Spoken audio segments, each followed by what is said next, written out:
PGA.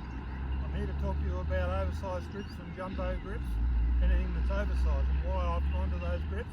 I'm a member of the PGA. I've been retired out of the pro shop since 1995, and what I've found out in the last years is quite extraordinary.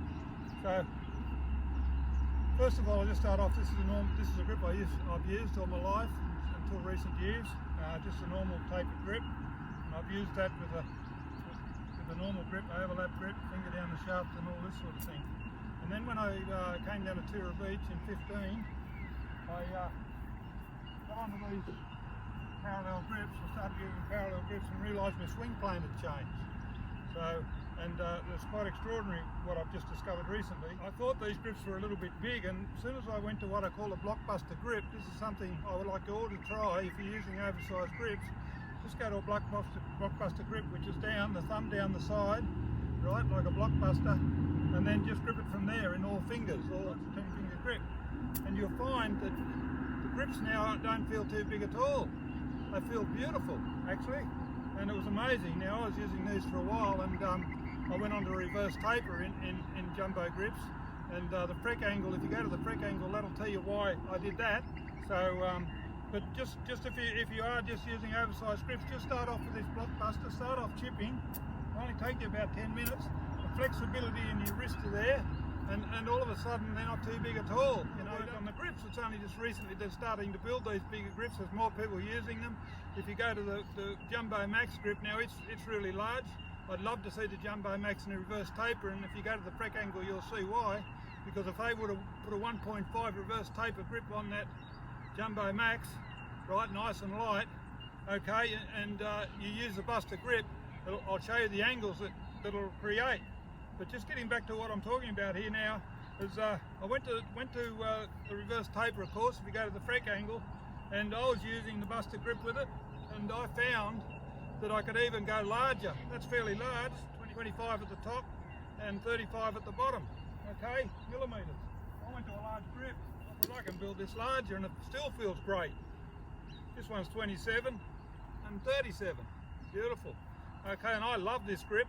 Right, I just gripped this angle, and I'm going to put a tape up later at the end of this viewing, and it'll show you the angles that I create in the swing. And I've been trying to create these angles all my life with those normal tapered grips.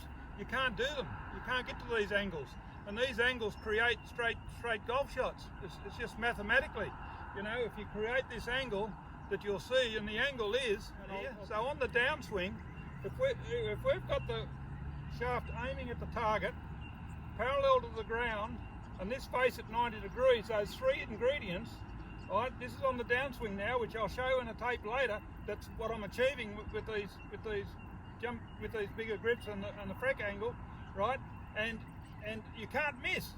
You know, once you get to that position there, all you've got to do is just finish the shot off. If I stay standing up, you just can't miss the shot at all. It's amazing. You know, and this is what, and all where that's come from is just me going to a buster grip, much larger grip, and a reverse taper. You know, if you've only just got the larger grips, they don't make too many reverse tapers in large size at the moment, but hopefully they will soon. But if you've got the large grips, just go to this buster grip. You know, just go to it and start chipping. You know, I started chipping, then I went to 9-iron, 7-iron. The next minute I'm hitting my woods, and I thought, well, I haven't been onto this all my life. You know, I'm swing weighting, these are swing weighting light, they're swing weighted C6, I can swing weight them heavy if I want, but C6 is lovely because I feel I got a lighter, I haven't changed the mass of what's hitting the golf ball. This is what I don't understand with these companies sometimes.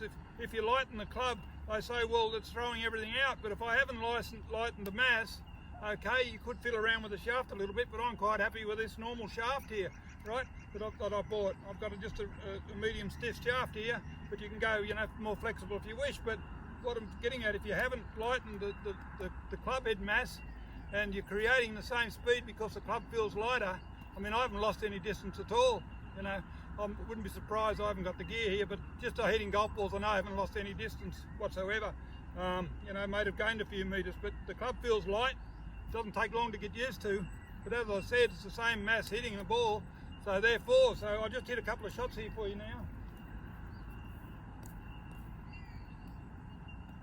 as I said, when you go to that end bit of tape where I show you the angles of the golf swing and what happens. If you get into that position there, that's perfect. That's the old day stuff teaching.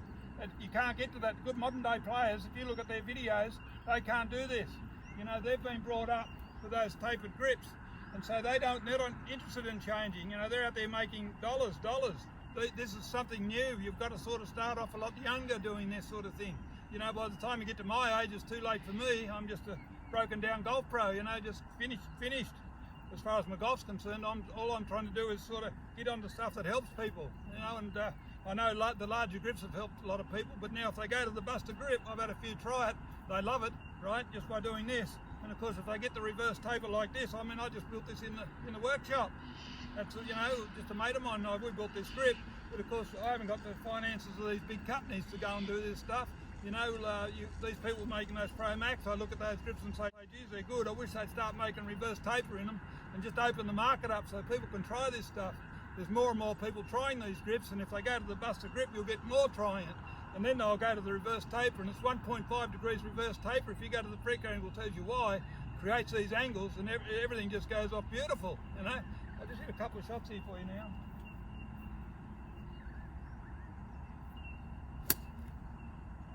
Can't miss with this thing. This is just absolutely beautiful. Oh, one shot down there earlier, and that one's right beside it. That's all I did this morning, one practice shot. And this one's right, tailing right onto it. Almost hit right between the other two, which is only a metre apart. That's beautiful. I can't use this Buster grip with those small grips. Just doesn't feel comfortable, and that's understandable, you know. It just doesn't feel right. It's too small, you know. There's nothing to get hold of. But believe you me, you start getting on these big grips, start using this Buster grip, which is what cricketers and that use, and all that sort of thing. The cricketers don't put their thumb down the shaft; they feel restricted. But if you do it in golf and go to a bigger setup altogether, it's amazing how easy it feels and how much more control you got the golf club. I mean, these normal tapered grips came from 1885. Scottish fella said the club slipped me out of my hand, so we'll go from the old hickory shafts, we'll start putting taper, you know, just normal taper on it. Had nothing to do with angles of a golf swing. And what I found out recently, that the angle on this grip actually changes the swing straight away. As soon as I went to a parallel grip, my arc changed, my divots were straighter, right? And then I got onto the reverse taper, of course, through the freck angle, and it was magic. I created this angle here, 3 points, right? That 90 degrees there, that's aiming at the target, and this is parallel to the ground. You go on all the videos, you'll never see a top player get in that position. If you get in that position there, you can't miss. I'm telling you, that's perfect. You know, that's what they used to teach in the old days.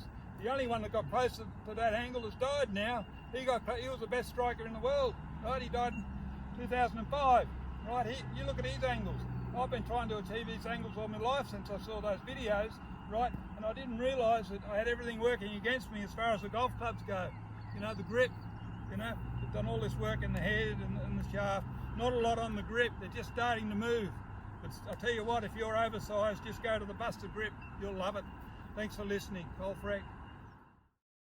Right, as you'll see in these angles, the backswing going there now, as I'll take it up.